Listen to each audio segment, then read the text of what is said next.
All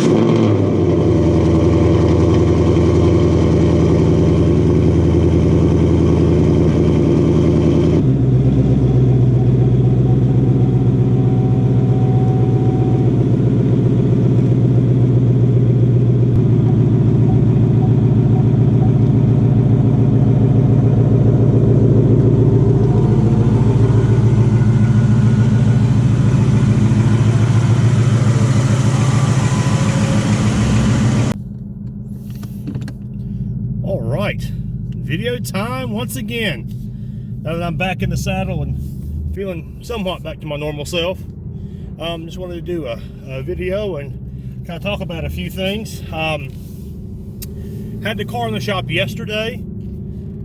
The last time I drove back to the coast, about a 2-hour drive, I got home, pulled the car into the to the garage, and noticed the smoke coming out from the driver's rear and the smell of a burning clutch. Well, it's an automatic. Why is there a smell of a burning clutch? So did some research online and talked to a bunch of fellas, and they said, hey, well, you know, if you're driving the car pretty hard, the brakes sometimes smell like clutch. We have some spirited driving before you park. You know, I was a little bit, but I no more so than what I've done in the past. So come to find out, when I was supposed to run with the car, that it was the emergency brake. I had set the emergency brake earlier, and when I pulled the lever down, it never disengaged. So got an appointment, took it to the dealership, and they told me, which I don't know if anybody else out there knows, I'm sure you do, but this is a known issue. There's been a service bulletin going out around about it from Ford, talking about the emergency brake sticking. So there you go. So if you have a smell coming from your automatic car that smells like clutch, most likely it's your stupid emergency brake. So I go in, I drop my car off at 9 o'clock in the morning. Talked to the guys. They were going to look at another issue with my door sill illumination. It was flickering. I figured it was a grounding issue. Dropped off at 9 o'clock in the morning. Had made an appointment. Dropped it off at 9 o'clock in the morning. Talked to the guy. I'm like, so how long is it going to take? He goes, about a few hours. You're going to wait, or you're going to, leave. I had a ride, so I just went back home. I did not get my car back yesterday until 5:30. All right. Now then, get my car back, and the illumination issue is still a problem, and the car still smells like burning clutch. I mean, so I don't know what the hell they did for the 8 hours that they had in my car, but really the problems that I wanted to have resolved aren't resolved.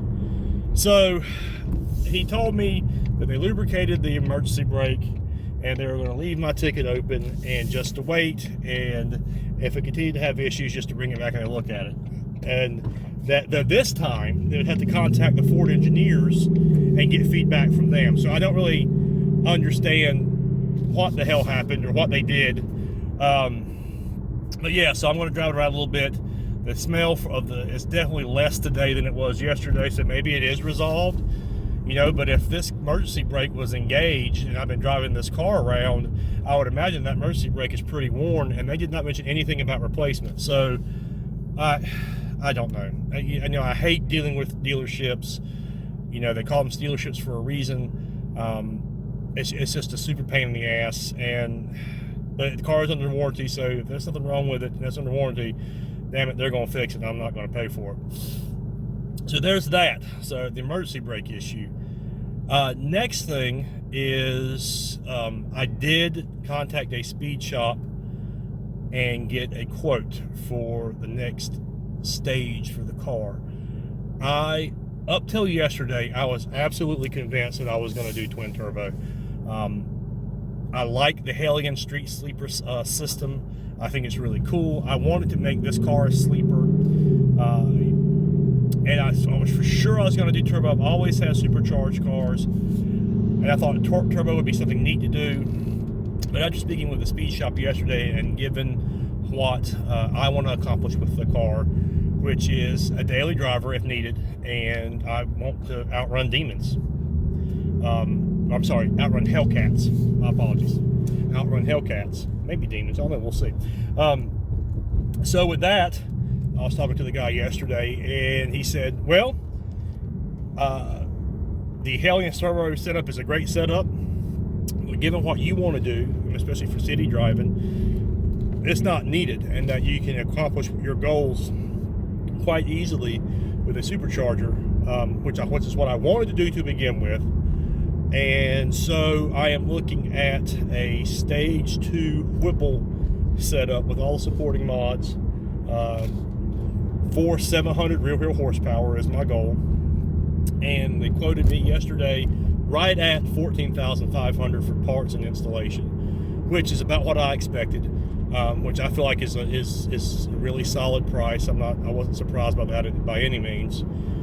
The only thing is that, you know, if I do decide to do this, it's a 3-month waiting list, and the earliest they can get me in will be around March, April. So I don't know yet. I wanted to do the Whipple. I was excited about the Whipple, and now I started researching the twin turbo. So I'll most likely do the Whipple setup. It just seems to be the best way to get what I want. And let's just be honest, who doesn't like the whine of a supercharger? I mean, I think that was my favorite thing about my Terminator that I had. So that's in the works. We'll see when that happens. My goal would be to have it done before Mustang Week in Myrtle Beach in September, but I don't know. We'll just have to see everything pans out, because I also do need to buy another daily driver in the form of a truck.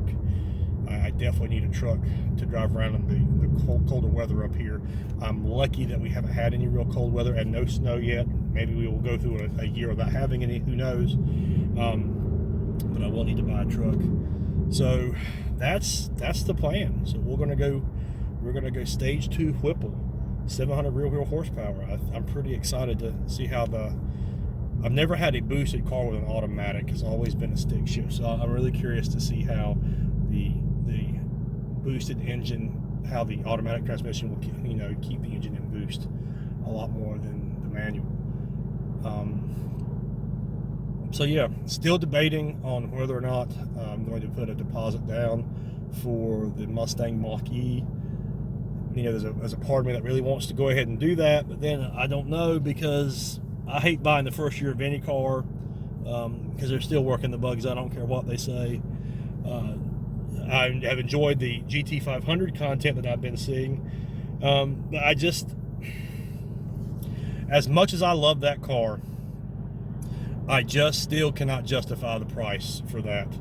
Because when the Ford GTs came out, they were selling, retail was 125, I think 150. And looking at those cars now, they're triple that, double, triple. And I couldn't even justify it for something back then. Not that I was in any position to buy one, but I don't know. We'll see about the GT 500. For me, I think I would enjoy a GT 350 a lot more, and we'll see. Maybe that gets added to the stable sometime. I don't know. We'll see. But so there's that. That's the plans. Hopefully, we'll make some headway on getting this. They said once that I got everything squared away, it would take about a week for them to do the install on the car and have it back, so it'll be a quick turnaround. Actually really excited about it. That's just it's going to be a Hellcat eater, and that's what I told the guys. I want to be able to outrun Hellcats. I'm probably going to keep this car. I'm going to do the exhaust, and I've also decided that I want to do the digital exhaust. Digital exhaust. I want to do the digital dash. You can get one for about $1,800. I could probably do the install myself, but I'd rather have somebody else do it. So I guess the next mods prior to the supercharger will be the digital dash, the axle back, cat back, and the I'm still undecided on lowering springs. At first I was going to do them, but now I don't know. We'll see how that goes. If there's pros and cons. I'm not so sure I necessarily dislike the look of the car right now, but lowering would be nice, as long as I don't do airbags, right? So there you go. Nice for the car. Meantime, I'm just going to enjoy driving it like it is. Hope this emergency brake thing doesn't continue, and just kind of get ready for the springtime and get her ready to you know, get supercharged and start whining. Really excited about that, and I can't wait to be behind the wheel of another high horsepower car again. So that's it. Appreciate the views, and if you have any questions, just ask in the comment section. All right, thanks guys. Later.